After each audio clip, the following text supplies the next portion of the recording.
G-Man Boxing. Do you know what I mean? Every single live he donates. I see him on other lives donating. He's got the bag on it.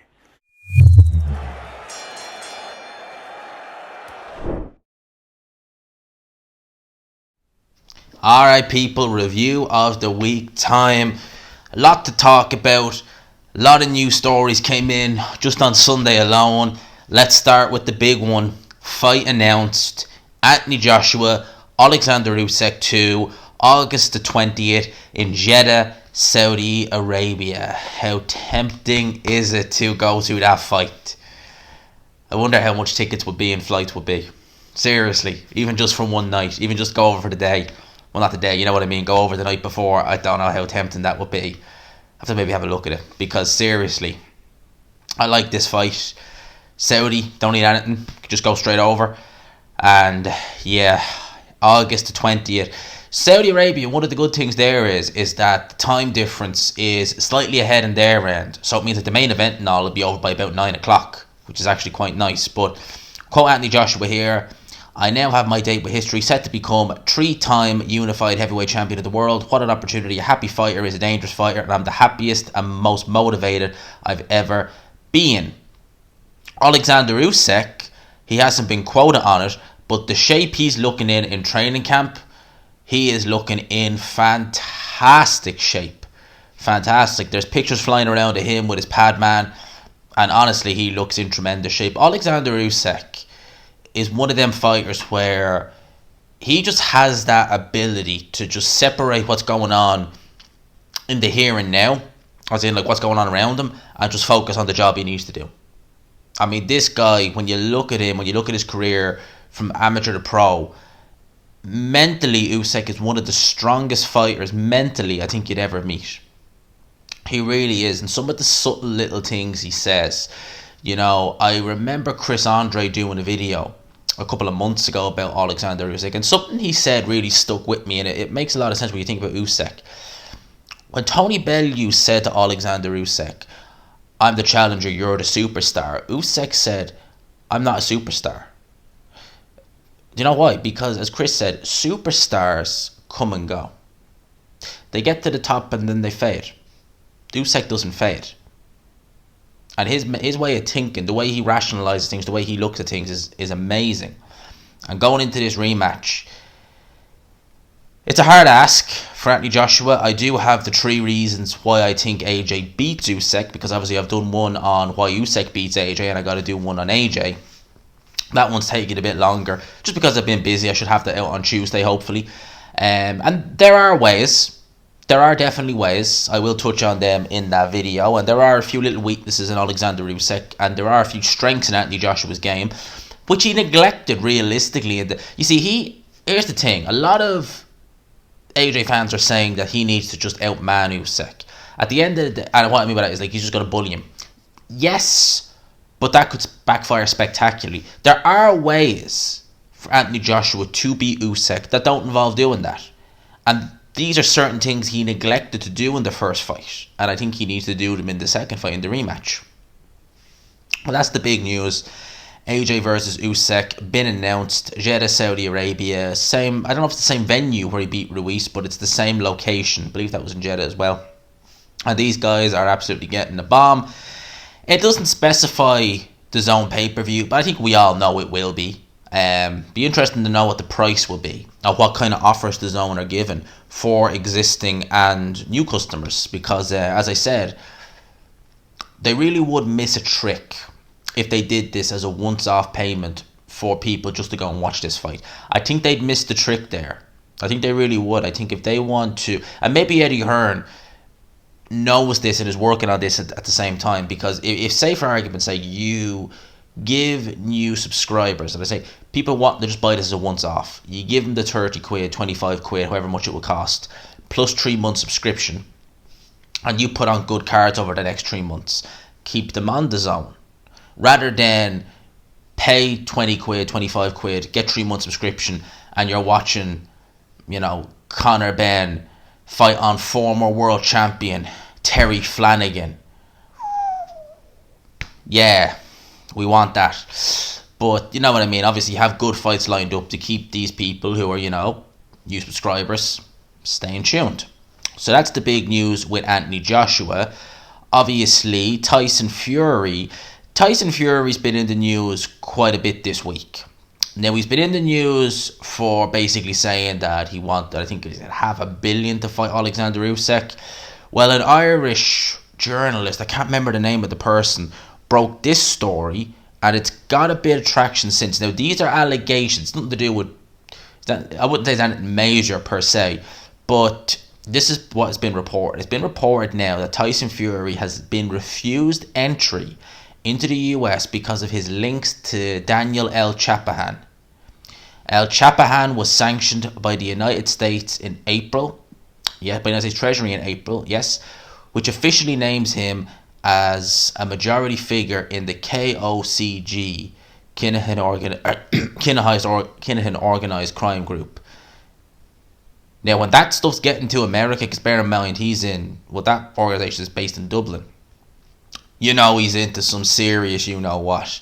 I believe Ben Davison, Coogan, haven't been allowed in the States, nor in fact Australia, for this specific reason. So, I mean, it's very interesting, and we have to watch this we have to keep an eye on this situation. Obviously, I think El Chapahan is still in Dubai at the minute, but if the US government, and I don't believe Dubai exercise, or it's not exercise, you know what the word is, extradite people who are living there, but I can imagine in this case they may just say, right, we're not going to extradite you, but get out of here. So we'll watch the space with that. But Tyson Fury apparently not allowed in the US. So if he, just say for argument's sake, if he is planning a fight, let's just say this talk of retirement, which I don't fully believe, say he's planning a fight in October, December time, wants to fight the winner of AJ Usyk. Let's just say for argument's sake he wants undisputed.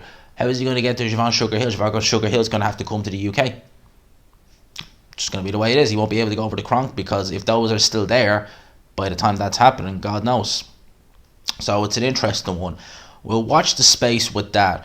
Obviously, the big talking point from the weekend, there was a few cards on the weekend. O'Hara Davis actually got back to winning ways the other night. Archie Sharp was on that card as well. I don't know if it was televised. I believe it was not Pro Bellum, but it was a card in the UK. I don't believe it was televised. Maybe it was. It might have been on Pro Bellum's website. But apparently he's still working with Pro Bellum. Actually, we're sticking on the Kinahan situation here, because a lot of people believe Pro Bellum and MTK. Well, MTK is gone now, but they were very, very closely linked, if not the same. So Pro Bellum is still going, but they don't have a TV deal at the minute. They are still actually signing fighters, funny enough. But at the minute, as it stands, they've no TV deal. It's all being shown on their website. So O'Hara Davis was actually fighting the other night, last night I believe it was. He got an 8-round TKO. Archie Sharp won on points again, still looking, judging by the scorecards, they were reasonably close. Archie Sharp won Shakur Stevenson. He says he's living in Shakur Stevenson's head.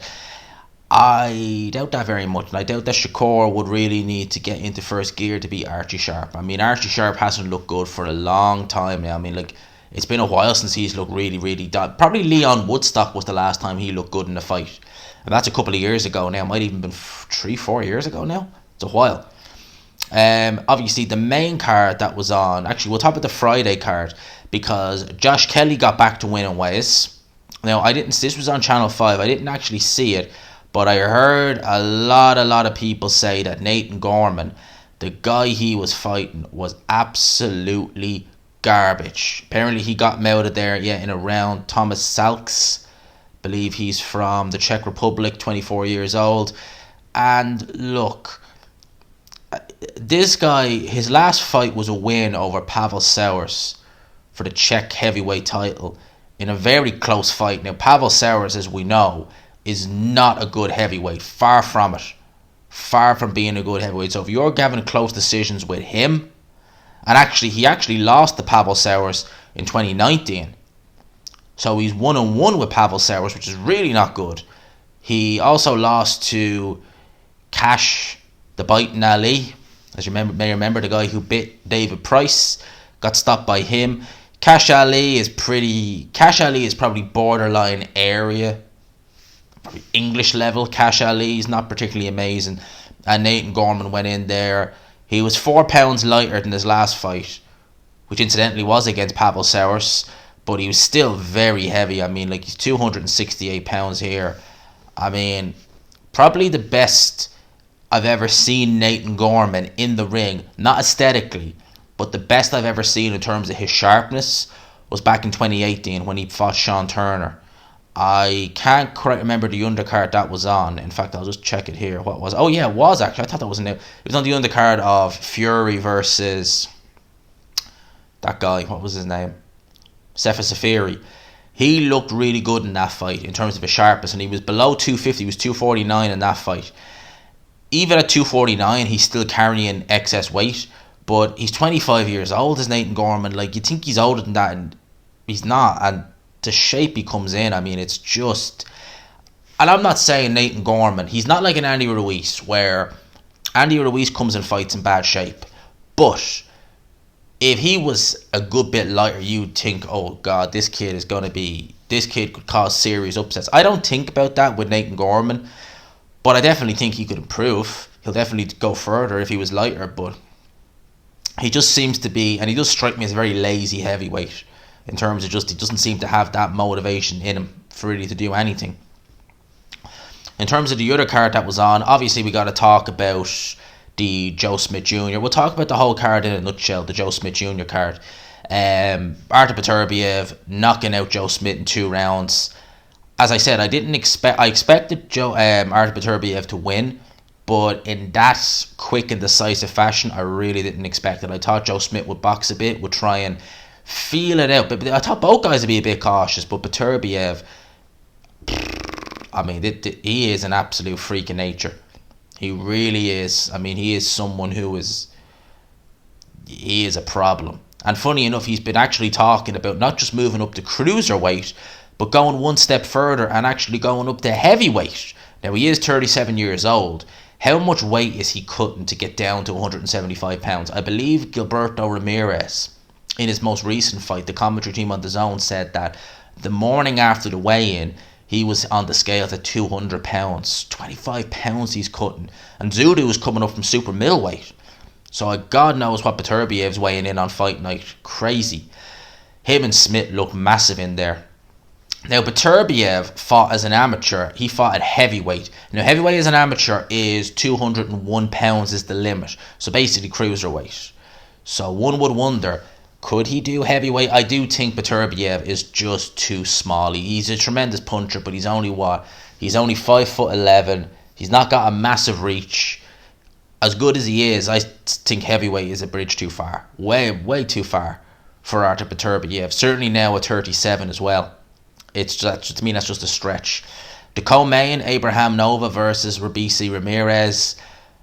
Devastating 5th round knockout if you hadn't seen it. Left hand, bang on Nova's chin, knocked him out in the corner of the ropes. This was very impressive. I was extremely impressed by Ruiz Ramirez. He really is coming into his own now. He had such a rocky start to his pro career and that bizarre loss. It was just bizarre that this was an Olympic champion and he just looked so poor, but yeah, he's really improved, and that was a good performance. He really showed that he is coming for titles, and I think that at featherweight, kid's going to be a problem. Very much going to be a problem. In terms of some of the other fights on that card, Wendy Toussaint, he beat Azania Byfield fairly comfortably on points, 79-73 on all 3 judges' scorecards. In terms of everything else, I don't think there was any major upsets on this card. No real major upsets on the card. It just seemed to be a fairly run-of-the-mill for all the prospects who were out on the undercard. Obviously, moving forward, we got to ask the question, what's going to be next for Artur Beterbiev? Now, I've already done a video giving my 2 cents on it. I believe that it's probably going to be Anthony Yarde next. Just the fact that, you've had Frank Warren say it, Bob Arum kind of hint at it as well. And the fact of the matter is, Canelo was locked into that rematch with Dimitri Bivol, even though he's fighting Golovkin next. I'm sure Canelo would dig his heels and say, you're fighting me for that title, you ain't going fighting Beterbiev and risk losing, because I'm sure Canelo, it's probably easier for him because he's not locked into a long-term deal with the DAZN, but maybe he just feels he wants to just get the revenge on Bivol, right that wrong, and just pick up a title while he's at it. So if that's the case, then we're looking at October for Yarde versus Beterbiev. I mean, like, I can't see how Yarde wins that fight. I really can't. I think he's going to get ironed out. And, you know, Yarde's only going on 31. He's got another few years left. But time catches up with everyone. And what I mean by that is that, there's only so long that you can use the excuse of, oh, we're building him. He's been pro 7 years now. Right? So how much building does he need? Because Tunde went from fighting nobodies to fighting Kovalev to fighting at domestic level, losing, having to go and right that wrong, and now back to world level. If he goes in there with Beterbiev and, like me and probably several others think, gets beaten, where does he go? And would you trust him to get the job done at European level? I'm not sure. Would you trust him against some of these fringe world level guys coming up? You know, would you put him in there against Usyk Ramirez? Would you put him in there? Would you feel comfy putting him in even with a Joshua Buatsi? Callum Smith? You know, I think that Anthony Yarde has so much untapped potential there that is maybe being wasted by not changing up his environment. I mean, Tunde Ajayi even admitted that he doesn't have Anthony Yarde sparring. What?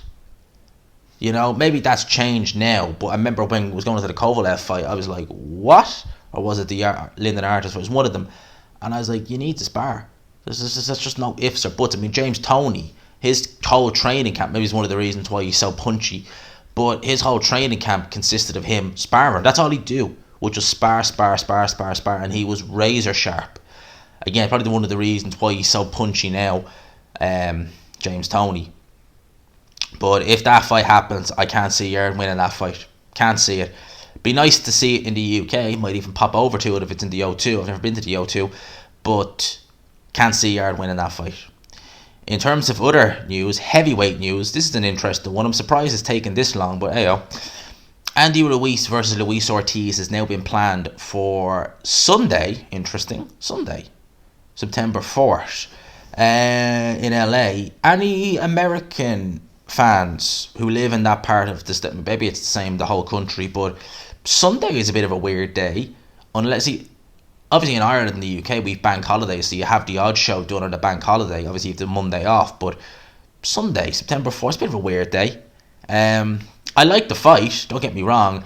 Andy Ruiz, apparently he's back in camp with Eddie Renault, so I don't know what's been happening with him. He had the fight against Chris Arreola last April, and he's not had a fight since. It will now be September, so you're talking well over nearly a year and a half from the time he fought to the time he's fighting again. What is the deal with Andy Ruiz? What is he doing?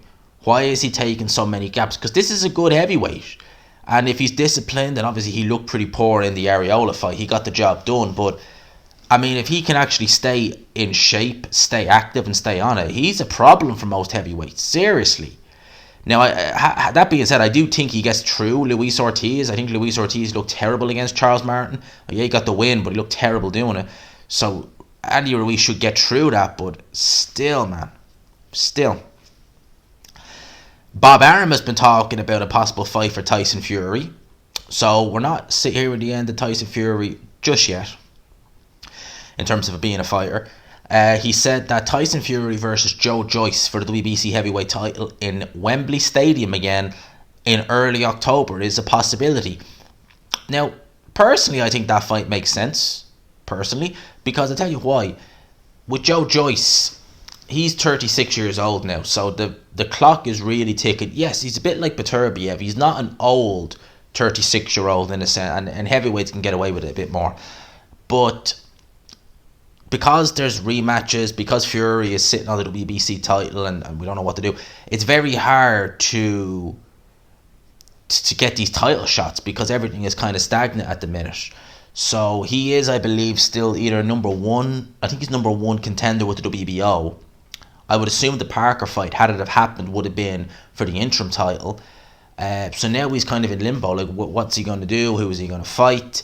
And if Bob Arum, what he's saying there is anyway true, him against Fury, I mean, Joe Joyce, an Olympic silver medalist, he's not as big a name as Dylan White is, but at the end of the day, that was really the Fury show in Wembley.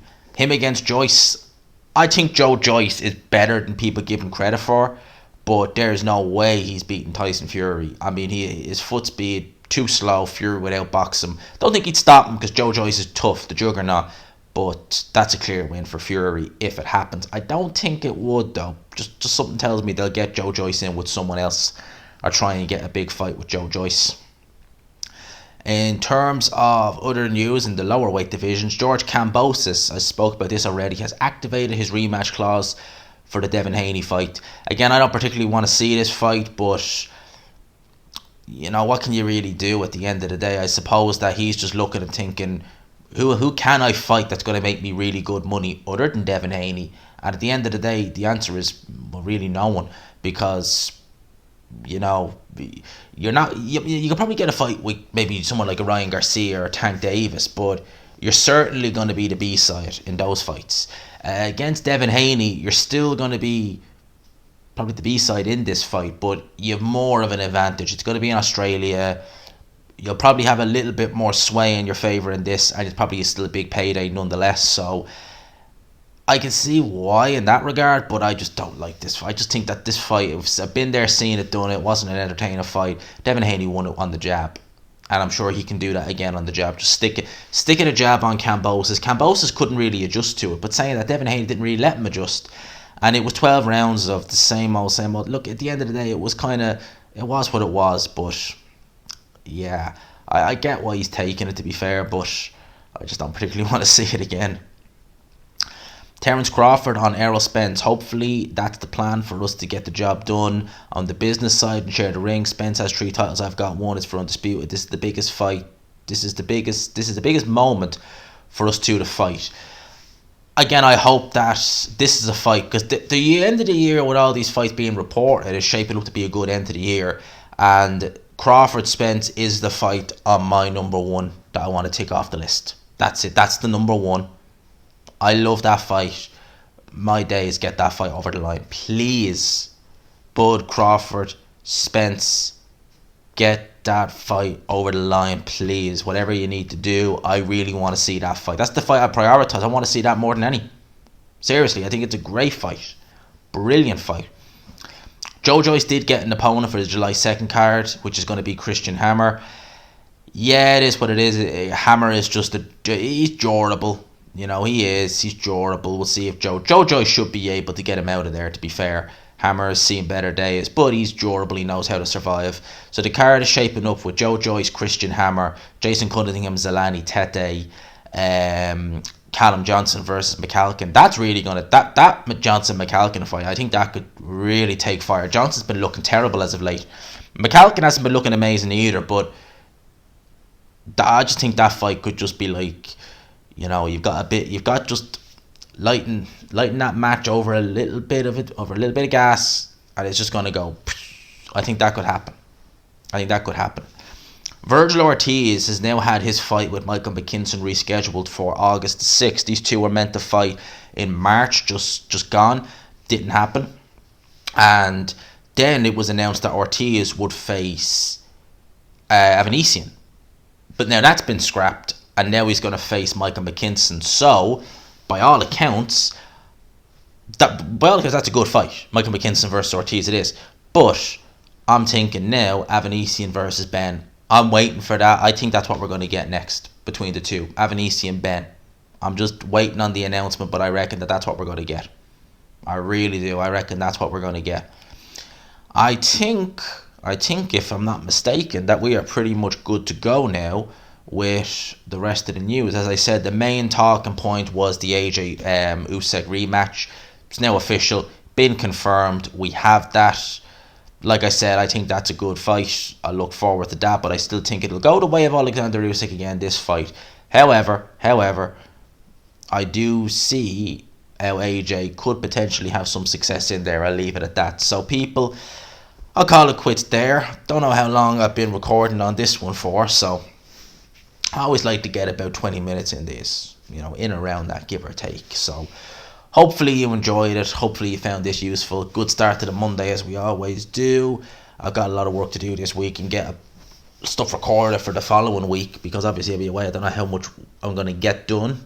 Obviously with Wi-Fi over in the UK, it's something hitting and miss on where you go. But I'll leave you with that, people. Let me know your thoughts. Smash the like button. Hit subscribe. We've been doing well over the last week. We're up nearly 100 subs in a week, which is pretty good going. We only have another 250 more before that 8K. Let's do it. Let's push on. For now, I'll talk to these people. Peace.